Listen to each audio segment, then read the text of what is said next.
pour que le gouvernement là, comment dire, peut vendre le pays là, avec ban étrangers, et aussi une série l'attaque, une menace, une privatisation des pauvres.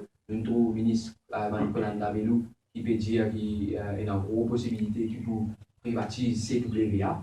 Nous mettons en garde sa gouvernement là et nous appelons à Banzen, les peuples, et surtout ban centrale syndicale pour prévoir pour la résistance contre sa gouvernement là qui il appelle l'Alliance des peuples dans la dernière élection qui peut prétendre comment dire c'est bon Dieu qui n'a pas eu ici pour sauver comment dire Maurice, mais quand nous guettons l'orientation que je peux prendre, c'est nous qualifier sa gouvernement là de ultra-libéral, et pire qui régime ancien, régime Ramboudam, et pire qui ce qui ramasse Italien en tant que Premier ministre, ministre des Finances, pardon, sous régime Ramboudam qui peut faire, sa gouvernement là peut faire pire que ça.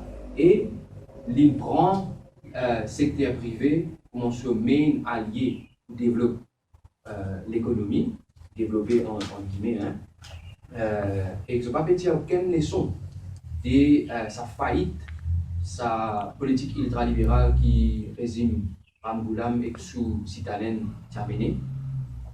Et nous rappelle en 2010, Citalen souhaitait quand même pour son champagne hors sur politique ultralibérale qui a mené. Le Premier ministre, dans ce discours, ce Vision Economic Vision Statement, quand il fait ce discours, il disait ça va une décision que nous devons prendre aujourd'hui, c'est un héritage que ça gouvernement a pu quitter pour génération future et réelle.